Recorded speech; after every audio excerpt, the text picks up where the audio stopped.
Նանտապանում հյուրընկալել եմ քաղաքագետ Արմեն Վարդանյանին, պարոն Վարդանյան, շնորհակալ եմ հրավերն ընդունելու համար։ Ձեզ ես եմ շնորհակալ հրավերի համար։ Իշխանություն, հոգևորականություն, առճակատումը գնալով խորանում է նաև այդ հոգևորականների ձերբակալությունների ֆոնին, այսօր արդեն համացանցում ձայնագրություն հայտնվեց, որը հաստատում է, որ ամեն դեպքում հոգևորականներին հրահանգ եղել է Փաշինյանի դեմ ցույցերին մասնակցելու առումով։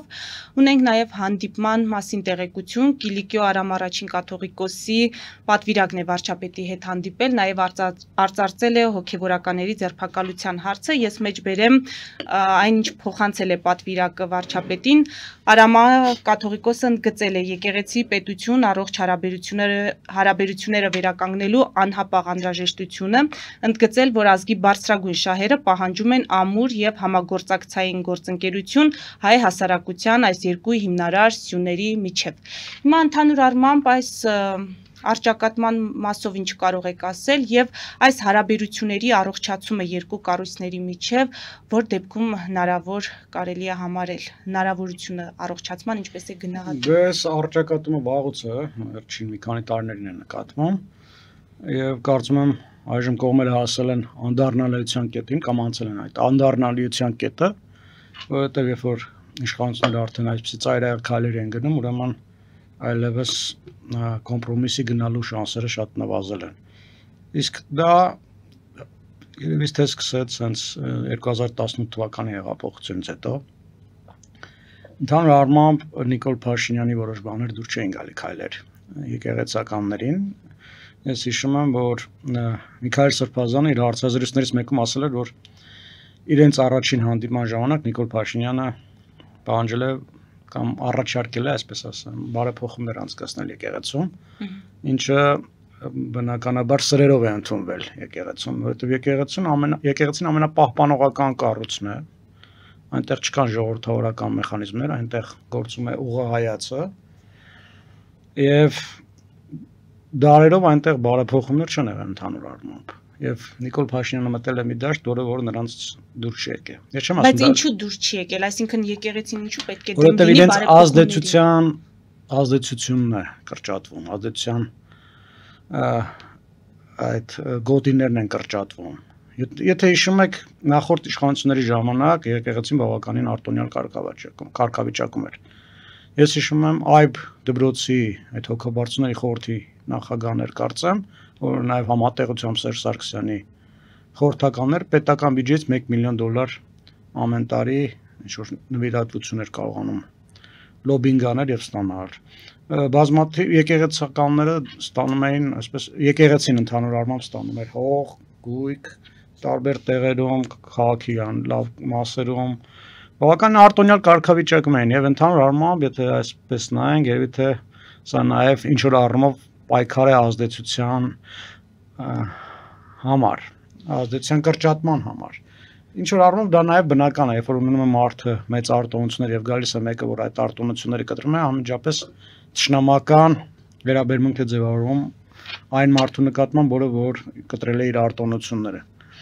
Բայց դա այդքան էլ սկզբնական շրջանում այդպես սուր չէր ընդգծվում։ Իհարկե կային տարաձայնություններ, ակնհայտ էր, որ եկեղեցին դուր չէր գալի Նիկոլ Փաշինյանի որոշ քայլեր, բայց ամեն ինչ այսպես կտրուկ սրվեց 2021 թվականից հետո։ Երբ որ պարզ դարձավ, որ եկեղեցին աջակցում է Ռոբերտ Քոչարյանին, այդ մասին բավականին շատ վկայություններ կան տարբեր քաղաքական գործիչների կողմից, որոնք պնդում են, որ Գարեգին կաթողիկոս այդպիսի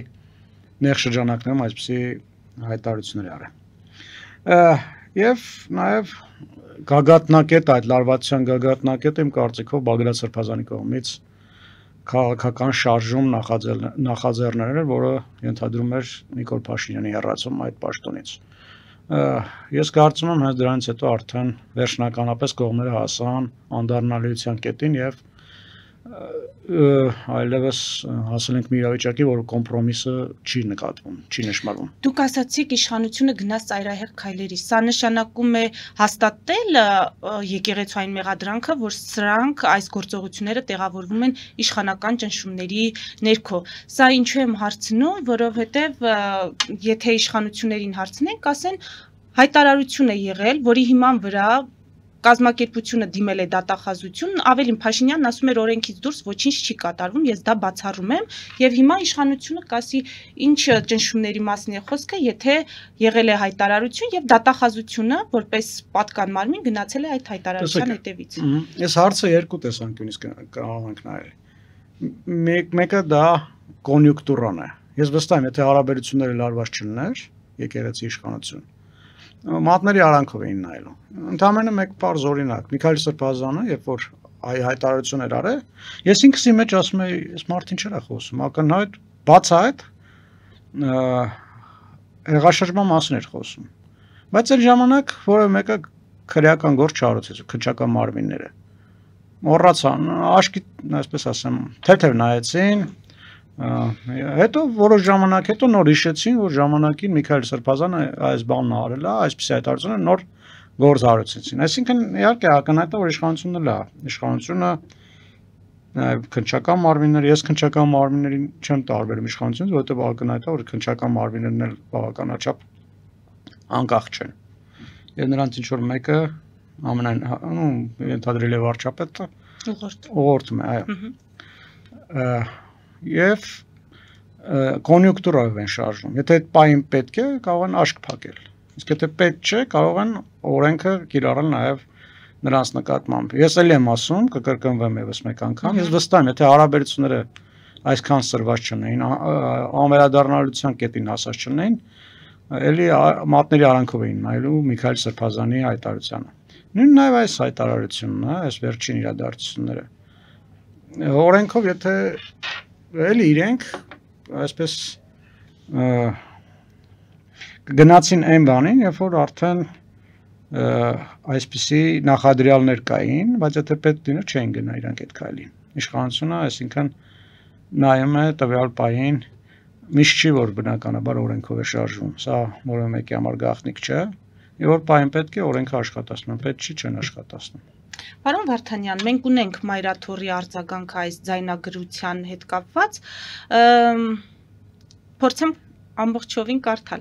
Իշխանությունների կողմից եկեղեցու դեմ սանձազերծված գործողությունների, այդ թվում վերջին օրերին տասնյակ հոգևորականների բերման ենթարկելու եւ երկու եկեղեցականների կալանքի տանելու ենթատեքստում արդեն իսկ ակնհայտ է, թե ով է կանգնած հերթական այս արարքի հետևում։ Այս օրերին ողջ իրավապահ եւ դատական համակարգը լծված է հակաեկեղեցական ապօրինի հրահանգների իրագործմանը։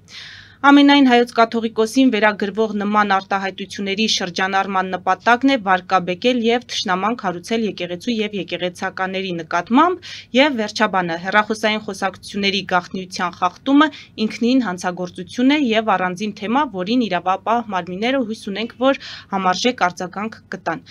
Սա ինչպես է գնահատում որպես արձագանք փաստացի գոյություն ունեցող ձայնագրություններին։ Աստորին իրենք չհերկեցին օրիպսի, դե չնայած հերկելու էլ չէր,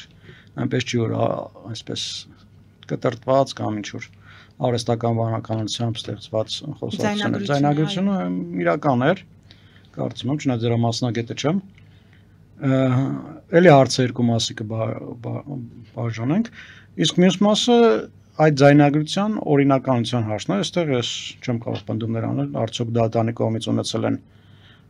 հատուկ ծառայությունները այդպիսի թույլտվություն, թե ոչ, դրա մասին չեմ կարող խոսել, կարող է ապօրինի եղել, կարող է օրինական եղել, ես չեմ կարող դրա մասին խոսել, բայց մյուս հատվածը, որ այդպիսի խոսակցությունները, ես վստահ եմ, որ սա էլի է լինելու այսպիսի խոսակցություններ, էլի այսպիսի խոսակցությունները դաշտ նետվելու, որովհետև ԱԱԾ-ն ունի այսպիսի բազմաթիվ կոմպրոմատների տրցակ։ Պարզ է, չէ, որ երկար ժամանակ իրենք նստած են այդ մարդկանց այսպես ասեմ, հետևում են այդ մարդկանց, լսում են նրանց հեռախոսային խոսակցությունները եւ այլն։ Ես կարծում եմ, սա ոչ էլ վերջինն է, էլի կնեն այդպիսի կոմպրոմատներ, որոնք որ դաշտ նետվեն։ Առաջիկա ընտրությունների հետ է կապում այս ամենը, այսինքն այս ակտիվությունը, թե ամեն դեպքում Սամվել Կարապետյանի շուրջ զարգացումների հետ կապել այս ամենը։ Չեմ կարծում, թե կապ ունի Սամվել Կարապետյանի ոչ էլ ընտրությունների հետ։ Ես կարծում եմ, որ ամեն ինչ հասավ իր լարվածության գագաթնակետին այն բանից հետո, երբ որ Բագրատ Սրբազանը մտավ քաղաքական պայքարի մեջ եւ հայտարարեց, որ շարժում է սկսում, որ ենթադրում էր Նիկոլ Փաշինյանի հեռացում։ Դրանից հետո կտրուկ սրվեցին այդ հարաբերությունները։ Սրվեցին, բայց ձեր Արամը հանրայինի եթերում ավելի վաղ կարող էր ելույթ ունենալ, բայց չունեցավ։ Բայց միջով Տեր Արամը էլի եկան, չէ, ինչ որ հոգևորականներ, քահանաներ, որոնք ցեխային շպրտում կաթողիկոսին վատ բաներ էին ասում նրա մասին։ Տեր Արամը առաջին չէր, էլի մի քանի հոգևորականներ եկել են։ Այս ընթացքում Ասացիք չեք կապում ոչ Սամվել Կարապետյանի, ոչ էլ նախընտրական այդ տրամադրությունների հետ։ Ես չեմ կարծում եկեղեցին այնքան մեծ ուժ է, որ կարողանա այսպես ընտրությունների վրա ազդել։ Եկեղեցին էլ է բավականին շատ արժեզրկվել եւ չունի այդ ուժը, չգիտեմ դա լավ է թե վատ։ Օրինակ Վրաստանում եկեղեցին շատ մեծ հեղինակություն է, շատ մեծ։ Այնտեղ եկեղեցին շատ հզոր կառույց է եւ նաեւ հարգված կառույց է։ Մեզ մոտ դա այդպես չի։ Ինչու մեզ մոտ այդպես չի։ Դրա պատճառները ավելի շատ են։ Մենք գիտենք, որ եկեղեցականների մեծ մասը չեն պահպանում իրենց հավատքը, ասեմ, այն դերը չեն կատարում, որոնք որ նրանք պետք է կատարեին։ Եկեղեցականների մեծ մասը ապրում են այլ կյանքով։ Բազմաթիվ այդպիսի լրատվական հաղորդումներ այսպիսի բաներ ենք լսել նախորդ տարիների ընթացքում, ինչպես են եկեղեցականները այստեղ այնտեղ ինչ որ օբյեկտներ ստացել, ինչ որ մի խոսքով եկեղեցականների մեծ մասը իրենց այսպես ասեմ կոչումը չեն պահպանում։ Տեսնում ենք, մենք սովորենք, որ եկեղեցականները լինեն զուսպ, ճգնավորական կյանք, այո, այդպիսի կյանքով ապրեն, ասկետական կյանքով ապրեն, բայց տեսնում ենք, որ եկեղեցականներ կան, բավականին ճոխ, բենտլիներով են ման գալիս, ընդ որում էլի արդեն նախորդ իշխանության օրոք էր։ Հիշում եք, չէ, հայտնի պատմությունը գործարարին Աշոտ Սուքասյանն էր, կարծեմ ինչ, Նավասարդ arczepiskopos Կճոյանը, Տիգրան Սարգսյանը եւ եւս մեկ հոգի գցել էին Կիպրոսում օֆշորային հայտնի սկանդալ եղավ, որը որ հետքը բացահայտեց։ Դա էլ OS իշխանության օրոք չէր։ Դրանց այդ ֆիգուրանտներից մեկը, գործով անձնողներից մեկը Նավասարդ arczepiskopos Կճոյանն էր, չէ։ Այնպես որ սա նենց չի, որ այս իշխանության օրոք է սկսվել այս process։ Ուղղակի նախորդ իշխանության օրոք եկեղեցին բավականին լավ ջերմ հարաբերությունների մեջ էր իշխանության հետ եւ այդ իշխանությունը պահում էր նրան։ Ես հիշում եմ Սերժ Սարգսյանը երբ որ գնում էր մարզային այցելություններին նախագահական դրաշավի ժամանակ 2013-ին միշտ Կճոյանը նրան ուղեկցում էր կամ որևէ այլ եկեղեցական։ Բավականին ջերմ էին հարաբերությունները, բայց այնպես չի նաեւ որ եկեղեցականները զերծ են մնացել սկանդալներից, իրենց հետ կապված էլ նախորդ իշխանության ժամանակ էլ էլի այդպիսի հնչեղ բացահայտումներ եղան, այդպիսի սկանդալային դեպքեր եղան։ Էլ եմ նշում ամենավառը երևի հենց Կճոյանի դեպքն էր, երբ որ 3 հոգի Կիպրոսի օֆշորային գործը բացահայտվեց, մեկը հենց Կճոյանի անունն էր շրջանառվում։ Ֆելիչե ժամանակակից ատամնաբուժական կլինիկա։ Այստեղ հարմարավետությունն ու խնամքն առաջնային են։ Այստեղ կիրառվում են ատամնաբուժական ամենաժամանակակից տեխնոլոգիաներ, ճշգրիտ ախտորոշում, արդյունավետ բուժում, նուրբ փորձառություն եւ անհատական մոտեցում։ Սկսած սովորական մանրուքներից մինչև առաջադեմ ընթացակարգեր, այստեղ դուք գտնվում եք բարձր որակավորում ունեցող եւ փորձառու ատամնաբուժական մասնագետների ձեռքերում։ Մեր բարեկամական եւ հյուրընկալ անձնակազմն այստեղ է յուրաքանչյուր այցը հաճելի դարձնելու համար։ Ֆելիչե, ձեր առողջ եւ ամենաերջանիկ շպիտը սկսվում է այստեղից։ Եկեք եւ բացահայտեք նորարարության, փորձագիտության եւ կարեկցանքի կատարյալ համադրությունը։ Երևան շիփինգ, սենսացիա ստեղ, հա։ Այո, ճիշտ եք եկել։ Սանդրոցներ Երևան ուղարկելը $2.99 օթանավով։ Այո։ Իսկ եթե դոլար ուղարկես, դոլար ստանան։ Այո։ Իսկ որ տանեն տուն հասցնեն, էլի մի տոկոս, հա։ 2%։ Երասա ծրիա, էլի։ Ժողովուրդ սենսացիա, ծրիա։ Նորթ Հոլիվուդ Գլենդել։ Ջաքփաթ հագուստի խանութը երկրորդ մասնաճյուղն է բացել Գլենդելի սրտում, որտեղ կարող եք ձեռք բերել եվրոպական եւ ամերիկյան ընտիր հագուստեղեն, կոշկեղեն, աքսեսուարներ, պայուսակներ ամենահարմար արժեքներով։ Նաեւ կարող եք ցանկացած ապրանք պատվիրել եւ ձեռք բերել կարճ ժամանակում։ Ջաքփաթի Գլենդելի հասցեն է 1135 North Pacific Avenue, հեռախոս 818 813 2252 Ջակփաթ հագուստի լավագույն կենտրոնը Glendale-ում։ 60-ից ավելի ճանաչված եվրոպական բրենդների ինքնատիպ, չկրկնվող եւ մատչելի ընտրանին Fortuna Home and Country House խանութ սրահում։ Նորավոճ սպասք եւ կահույք հորեկա բնագավառի համար, տեքստիլ տնտեսական ապրանքներ, ամեն ինչ գեղեցիկ կյանքի համար։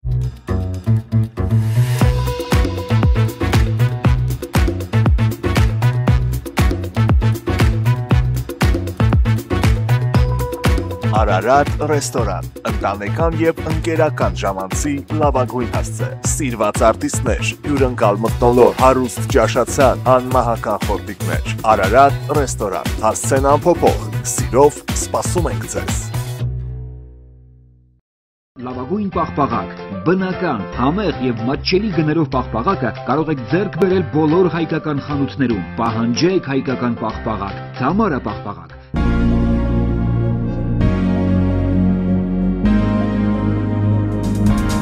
Տպագրեք ձեր գիրքը Նոյան տապան տպագրատանը, ինչպես նաև թերթեր, ամսագրեր, բուկլետներ եւ այլն։ Հասցեն քաղաք Երևան, Իսահակյան 28 առաջին հարկ։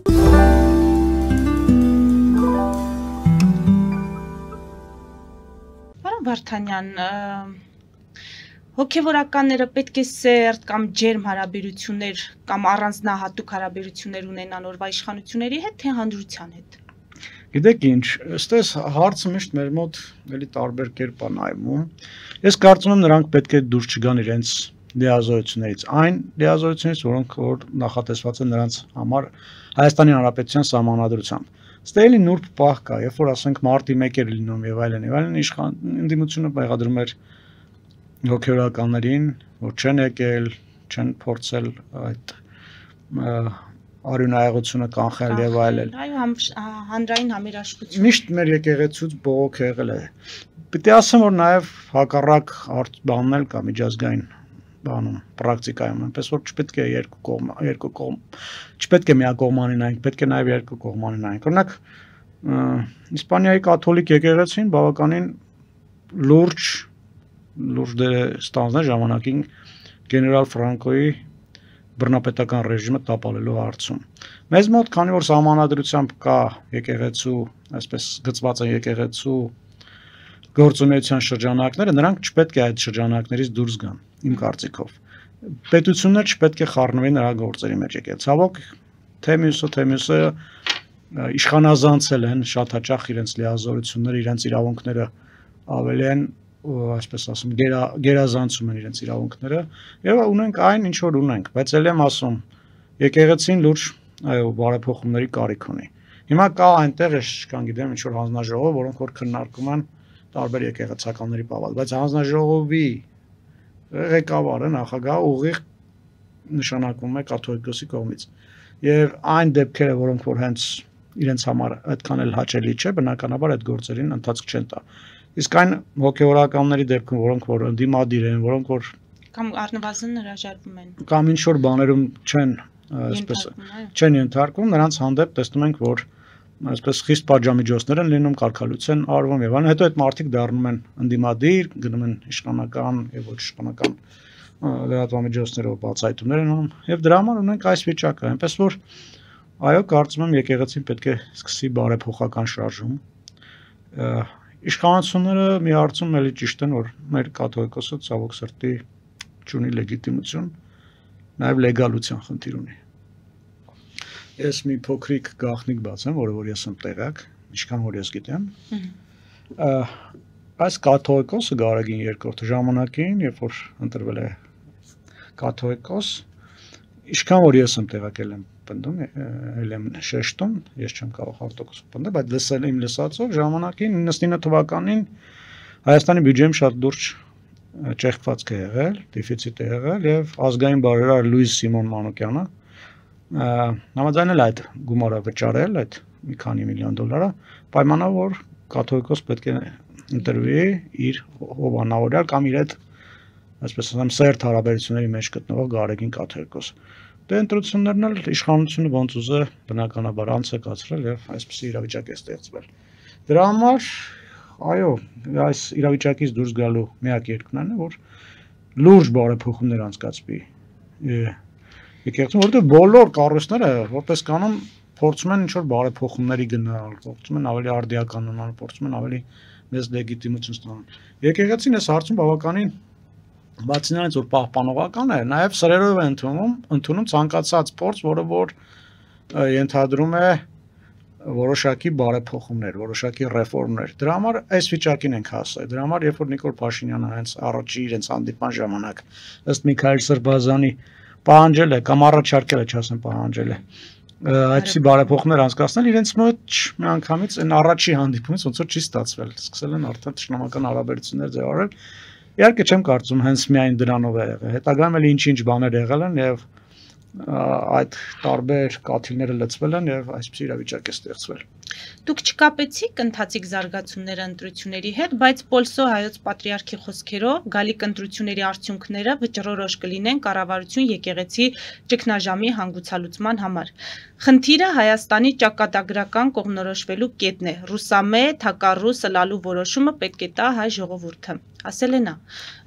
Ինչու է այդ դեպքում Պոլսո հայոց պատրիարքը այս ամենը կապում առավել եւս Հայաստանի արտաքին քաղաքական կողմնորոշման հետ։ Սա էլ կա, սա էլ մի ուրիշ հարց է, եկեք սրա մասին էլ մի քիչ խոսենք։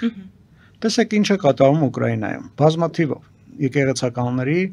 բացահայտեցին, որ կապ ունեն ռուսական հատուկ ծառայությունների հետ։ Ես չեմ բացառում, որ Հայաստանում էլ այդպիսի բաներ եղած կլինի։ Դրա համար էլ կարող է հնարավոր է այս գործոնն էլ կա, իշխանությունները ինչ որ բաներ են հայտնի դարձել, որոնք որ մենք չգիտենք, բայց այս էլ կա, իհարկե կա։ Մեր եկեղեցին այնպես չի, որ մենակ ասենք, այս ինչ հարցում մի քիչ խնդիրներ ունի, այդ խնդիրները այնքան շատ են, այնքան բազմաշերտ են, որ դրան խոսալու համար երկար ժամանակ է պետք մեզ։ Եվ 1-2 խնդիր չեն, բազմաթիվ խնդիրներ կան։ Հնարավոր է նաև այդ ակնարկները կա, որ եկեղեցին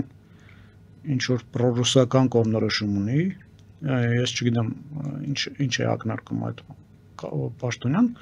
եկեղեցական պաշտոնյան, բայց այո, դա էլ կա, որ եկեղեցականների մի մասը ինչ որ ձևով կարծում եմ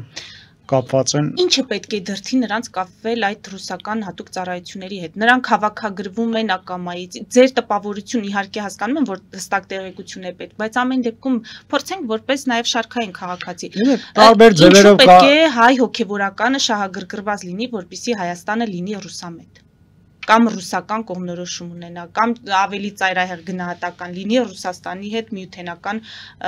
պետության կազմի մեջ։ Ինչու՞։ Որովհետև հնարավոր է ուղղակի հավաքագրել են ոմանց դեռևս խորհրդային միության տարիներից։ Հնարավոր է դա։ Հնարավոր է կոմպրոմատներ են ունեցել, հնարավոր է եւ այլն։ Հազար մի հարց կա։ Իհարկե մենք մեր այսպես արշինով ենք չափում, մեր համար դա անընդունելի է եւ խիստ զարմանալի, բայց կան մարդիկ, որոնց համար շատ նորմալ է, ինչու ոչ, կգնան Ռուսաստանի հետ պատրաստ են միութենական պետություն մտնել, ռուս ուղղափառ եկեղեցու հետ էլ դառնալ, այո, ամեն ինչ պատրաստ են, իհարկե կա։ Դրա համար պետք է լյուստրացիա լիներ, ցավոք սրտի չկա այդ հարցում, էլի իշխանությունը ձախողեց կամ չուզեցավ անի, բայց այո, պետք է բացահայտվեր բոլոր այդ խորհրդային միության, այդ բոլոր այդ Հայաստանի, խորհրդային Հայաստանի ԱԱԾ արխիվները պետք է բացվեին, տեսնեինք ովքեր էին ժամանակին հանդիսացել KGB-ի գործակալներ։ Ռուսական ռուս ուղղափառ եկեղեցու ղեկավար Ալեքսեյը ժամանակին ինքը խոստովանել ասել, որ ես այո KGB-ի գործակալ եմ եղել։ Ու ասում էր ես այլ կերպ չէի կարող լինել, եթե ես չլինեի, ես կմնայի ստորին, այսպես ինչ որ մի ստորի մակարդակի եկեղեցական պաշտոնյա։ Հիմա երբ որ նայում ես, իսկ ինչու պիտի մերոնք չլինեին։ Մեր մեջ, ես իհարկե չեմ ասում բոլորին։ Մեր եկեղեցում ասում են, որ բավականին պարկեշտ, բավականին հայրենասեր կան բավականին շատ բաներ, հոգևորականներ։ Էլի պատմություններ կան եկեղեցականների հետ կապված, էլ սեռական կյանքի նրանց հետ, ոչ ավանդական կողմնորոշման, որոնք որ կարող են այն տեսականորեն նրանց դեմ օգտագործվել որպես կոմպրոմատ եւ նրանց ստիպել համագործակցել այսպես հատուկ ծառայությունների հետ։ Ամեն ինչ հնարավոր է, ինչու ոչ։ Պարոն Վարդանյան, ընդդիմությունը վաղուց այս ամենը անվանել է իշխանական հակաեկեղեցական արշավ, հիմա էլ այդ արշավին նոր անվանում են, բնորոշում են տալիս կիսալուսնային արշավ, ենթադրում են, որ ակնարկում են իբր կապը այս ամենի թշնամու ուղղորդման հետ, այսինքն բազմիցս լսել ենք, որ ասում են Փաշազադեի հայտարարությունները պատահական չէ, որ համընկնում են այստեղ տեղի ունեցող գործընթացների հետ, այս իշխանությունը կատարում է Ադրբեջանի, Թուրքիայի պահանջները նաև հոգևորականներին հալածելով։ Այս տեսակետի օբյեկտիվությունը ինչպես է գնահատում։ Մինչև ձեր հարցին պատասխանը ես մեկ բան մոռացա ասեմ, ձեր նախորդ հարցի հետ եկավ։ Օրինակ, ինչպես կարելի է հասկանալ, ուղեղում չի տպավորում, երբ որ Եզրաս Սրբազանը, կաթողիկոս եղբայրը, որ Ռուսաստանի հայոց թեմի եղբայրն է, հանդիսավոր կերպով օրնում է Արբաթ գումարտակը, որը որ հայերից է կազմված, մի քանի 100 կամ մի քանի հազար, եւ այդ մարդկանց ուղարկում է կռվելու ռուսական, այսպես կայսերապաշտական նկարտումների համար։ Հային ուղարկում է զոհվել Ռուսաստանի համար, որը որ դա մեր խնդիրը չի։ Ինչպես դա պետք է հասկանանք մենք։ Ինչ վերաբերում է Փաշազադեի այդ հայտարարությունը։ Եվ ընդդիմության այդ մեղադրանքին, որ իշխանությունը ամեն ինչ կապում է Թուրքիայի բանի հետ, նու դա ես լուրջ չեմ համարում, կապ չունի իհարկե Փաշազադեն դրա հետ։ Ուղղակի բաներ կա, որ այո, համընկնում են հաճախակերնակ։ Օրինակ սահմանադրության փոփոխությունը, իշխանությունը այն ժամանակ էլ ասում էր պետք է գնանք փոփոխության, հետո պատերազմից հետո նաև երբ որ արդեն խաղաղության պայմանագրի ծորագրման հարցներ Այդ եկել Ադրբեջանը այս հարցը բերեց օրակարգ եւ համընկավ։ Այսինքն նրանք են ավելի շատ հետևում մեր ներսում գոյություն ունեցող լուրջ խնդիրներին, որոնք հանրային կոմպրոմիս չունեն եւ դա օգտագործում են մեր դեմ, թե ամեն դեպքում մերոնք ուղղորդվելով այդ թշնամական կողմից Տեսեք, դա էլ կա, բայց մի ուրիշ գործոներ կա։ Փաշազադեին այնպես չի որ Ադրբեջանում շատ սիրում են։ Ես ադրբեջանական մամուլը ամենօրյա ռեժիմով հետևում եմ։ Ամիսներ առաջ Փաշազադեին իշխանական քարոշչամեքենայի առաջամարտիկը Աքինազը ինչ ասում էր։ Նրան էլ էին անվանում ռուսական գործակալ, նրան էին դավաճան համարում։ Ինչու։ Չգիտեմ ինչու, բայց նա էլ լեգիտիմության խնդիր ուներ եւ հիմա երբ որ այսպիսի բաներ անում, երևի իր հայրենասիրությունն է փորձում ապացուցել, տեսեք, ես էլ եմ հայերից պահանջներ, հայերի արժե պահանջներ դնում, ես էլ եմ հայրենասեր եւ այլն։ Այնպես որ սա ուղղակի համընկնում է իրականության հետ բնականաբար ոչ մի կապ չունի, բայց ասեմ որ Փաշազադեն էլ իր երկրի ներսում բավականին լուրջ խնդիրներ ունի։ Մեր հարցազրույցը ամփոփենք ամենավերջին կարելի ասել լուրով Էդմոն Մարուքյանը, Լուսավոր Հայաստան կուսակցության ղեկավարը, նաև հատուկ հանձնարարություններով նախկին դեսպանը դատի է տվել Հայաստանի կառավարությանը, պահանջելով անվավեր ճանաչել կառավարության որոշումը, որով Արարատ լեռան պատկերը հանվում է պետական սահմանը հատելու կնիքի վրայից։ Դա ինչ մեկնաբանը, սա պոպուլիստական քայլ է, էլի։ Հիմա Հայաստանը իր առջև դրել է նպատակ բացել Հայաստան-Թուրքիա սահմանը։ Ընդ որում ոչ միայն այս իշխանությունը, Հայաստանի բոլոր իշխանությունները եւ Լևոն Պետրոսյանը եւ Քոչարյանը եւ Սերժ Սարգսյանը միշտ ուզել են այս սահմանը բացել եւ մենք չենք փակել այդ սահմանը։ Դա բացել է, փակել է Թուրքիան։ Եվ այդ փակ սահմանը Հայաստանի համար լուրջ խնդիրներ է բերում։ Մեծանում է Ռուսաստանից ունեցած կախվածությունը, մենք արտահանման հետ կապված լուրջ խնդիրներ ենք ունենում, տնտեսական բավականին շատ մեծ, այսպես դիվիդենդներ ենք կորցնում եւ այլն։ Սահմանի բացում մեր շահերից է բխում։ Հիմա երբ որ օրինակ, եթե մենք ուզում ենք սահմանը բացենք, դրա համար մեծ ջանքեր են գործադրում։ Երբ Թուրքիան ասում է, այս հարցում իհարկե բարձր Թուրքիայի պահանջ եղել է, ես համաձայն եմ։ Բայց Ռուբինյանը պնդում էր, որ չկա նման։ Դե չկա, եթե չկա, ինչի համար են հանե։ Հնարավոր է Թուրքերն ասել են այդ շտամպի վրայից հանեք Արարատը, մենք էլ այս կանենք, այն կանենք, գնացել են այս քայլին, ինչ որ մի հարցում փոքրիկ զիջում են գնացել։ Արժե դրա համար կառավարությանը դատի տալ, երբ որ նժարի վրա դրած է ավելի մեծ հարց։ Դրած է սահմանի բացումը։ Իսկ այս սահմանը էլ եմ ասում Հայաստանի անկախության ինքնիշխանության համար սահմանի բացումը մեծ նշանակություն ունի, տնտեսական մեծ դիվիդենդներ կարող է Հայաստանին բերել եւ այլն։ Ալիևն ու Էրդողանը հիմար չեն, որ այդ սահմանը փակել են։ Որտեղ մարդիկ կան մեր մոտ նենց են ներկայացնում, որ սահմանի փակում մեզ օգուտ է։ Ուրեմն 93 թվականից երբ որ այդ սահմանը փակել են, իրենք կարող է նենց հնարել, որ մեր համար օգուտ լինի։ Բարձա չէ, որ իրանք հաշվարկել են, որ այս սահմանի փակումը Հայաստանին բերելու է խնդիրներ, եւ գնացել են այդ քայլին։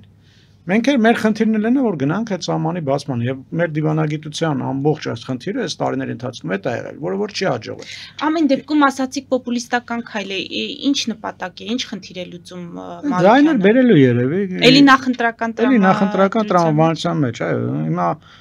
բոլորը խնդիր ունեն հայրենասեր երևալու, բոլորը խնդիր ունեն պես ձայներ ստանալու եւ այլն։ Հիմա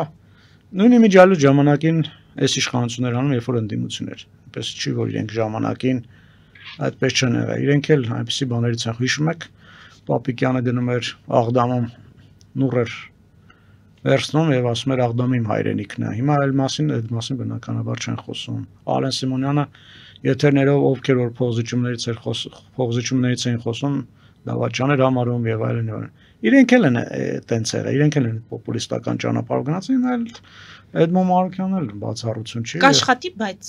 Չէ, աշխատի։ Հանրության շրջանում, այսինքն ազդեցություն կունենա։ Չէ, կարծում, չէ։ Ինչու։ Մարդիկ էլ չեն հավատում այդպիսի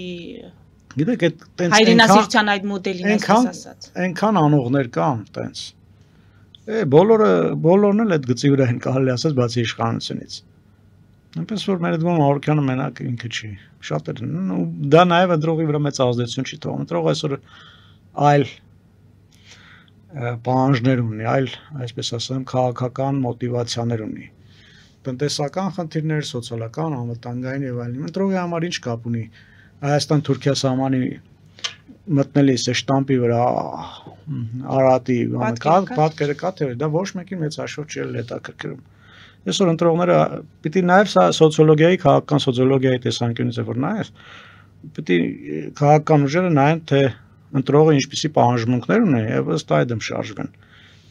Ոչ թե այնպիսի բաներ անեն, որոնք որ ընտրողների վարքագծի վրա մեծ ազդեցություն չեն ունենալու։ Այսօր ընտրողները այլ բաներ են պահանջում քաղաքական գործիչներից եւ քաղաքական ուժերից։ Շնորհակալ եմ։ Ես էլ եմ շնորհակալ։ Այս դիտողներին հիշեցնեմ, որ զրուցում էի քաղաքագետ Արմեն Վարդանյանի հետ, մեր ուղիղ եթերները կարող եք դիտել Patreon-ում, նաև այդ հարթակում աջակցել մեզ էկրանին երևացող QR կոդով։